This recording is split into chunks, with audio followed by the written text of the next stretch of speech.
వాళ్ళు ఏదైనా వివరణ ఇచ్చుకునే అవకాశం ఇవ్వాలనే ఉద్దేశంతో మైక్ ఇచ్చాము. మైక్ ఇవ్వండి అని మిమ్మల్ని రిక్వెస్ట్ చేసినా మీరు వారికి ఇచ్చిండ్రు, పెద్ద మనసు చేసుకొని. దాని ద్వారా ప్రజలకు ఏమైనా ఉపయోగపడేది కానీ నేను మాట్లాడిన అంశాలలో ఏమైనా తప్పులు ఉంటే వాటిని ప్రస్తావించుంటే డెఫినెట్గా అవకాశాన్ని వారు సద్వినియోగం చేసుకున్నాడు. కానీ వారు ఏం మాట్లాడుతారు, మళ్ళీ అక్కసు వెళ్ళగక్కుతున్నాడు. ఎందుకనంటే అక్కడేదో మేనేజ్మెంట్ కోటాలని నేను కూర్చుందాం అనుకుంటే ప్రజల నుంచి వచ్చిన ఆయన కూర్చున్నాడు కాబట్టి నేను చూసి ఓర్వలేకపోతున్నా అని కుళ్ళుగా అనిపిస్తుంది తప్ప దాంట్లో ఏమైనా ఉందా అధ్యక్ష? సరే, ఏదేమైనా అధ్యక్ష, గత ప్రభుత్వము ఎంత గొప్పలు చెప్పుకున్నా కొన్ని వాస్తవాలను ప్రజలు కూడా గమనిస్తున్నారు. మీ ద్వారా వాళ్ళు ఆ సమయంలో మరి గుర్తుందో లేదో ఇప్పుడు గుర్తు చేయదలుచుకున్న అధ్యక్ష, 10వ తరగతి ప్రశ్నాపత్రాలు వాట్సాప్లలో తిరుగుతూ 10వ తరగతి పరీక్షలే నిర్వహించలేని అసమర్థ ప్రభుత్వం ఆనాడు ఉండే.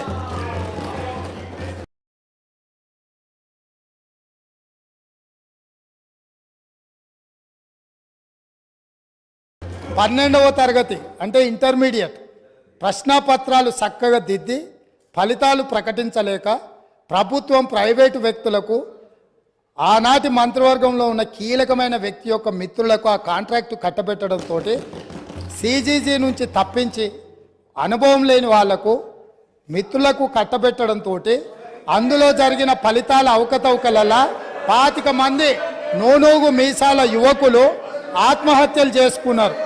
ఈ చావులకు ఆనాటి ప్రభుత్వం కారణం కాదా? ఇవి ప్రభుత్వ హత్యలు కాదా? ఇది పక్కన పెడితే అధ్యక్ష, డెఫినెట్గా తొందర ఏం లేదు అన్నీ. అది కాకుండా అధ్యక్ష, తెలంగాణ పబ్లిక్ సర్వీస్ కమిషన్ మీకు తెలుసు ఎంత ప్రతిష్టాత్మకమైన సంస్థ, ఎంత బాధ్యతగా పరీక్షలు నిర్వహించాలి, ఎంత బాధ్యతాయుతంగా వ్యవహరించాలి. ఈ వ్యవహారాలన్నిటిని పరీక్షలు నిర్వహించే తెలంగాణ పబ్లిక్ సర్వీస్ కమిషన్ నిర్వహించిన పరీక్షలు ప్రశ్నాపత్రాలు చివరికి జిరాక్స్ సెంటర్లలో ఎక్కడ పడితే అక్కడ అగ్వకు సగ్వకు ఎట్లా పడితే అట్లా అమ్ముకునే పరిస్థితి వచ్చి, ఇది మేం చెప్పింది కాదు, పంపకాలలో పంచాయతీ వచ్చి వాళ్ళే ఫిర్యాదులు చేసుకొని ఈ ప్రభుత్వం గొప్పగా మేం కనిపెట్టినామన్నారు. ఈ ప్రభుత్వం ఏమన్నది, ఇది ప్రతిపక్షాలు కనిపెట్టింది కాదు, ప్రతిపక్షాలు చెప్పింది కాదు, మేమే గుర్తించినాం, మేమే ప్రశ్నపత్రాలు అమ్ముతుంటే పట్టుకున్నాం, మేమే కేసులు కట్టినాం అన్నారు. సంతోషం, మీరే అమ్ముకున్నారు, మీరే గుర్తించారు, మీరే పట్టుకున్నారు, మీరే కేసు కట్టారు. కానీ బాధ్యులను ఎవరిని చేసిండ్రు అధ్యక్ష?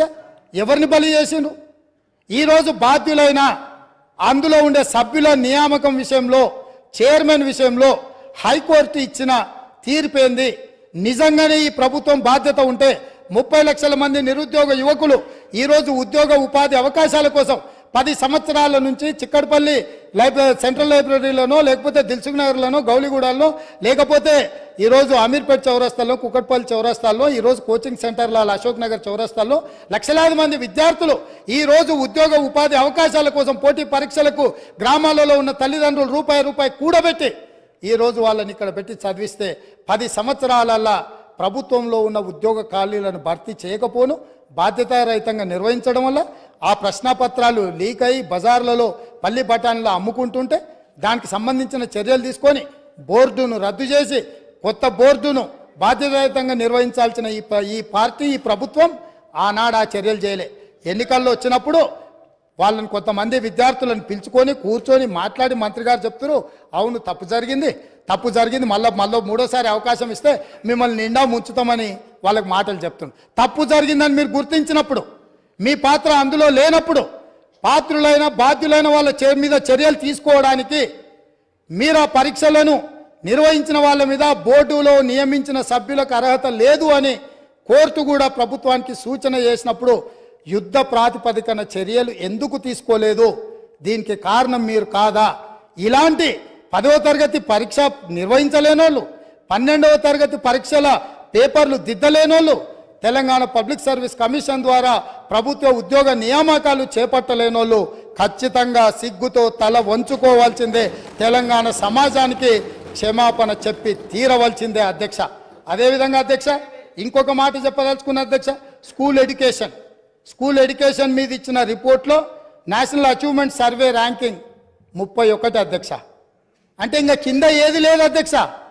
అసలు నేషనల్ అచీవ్మెంట్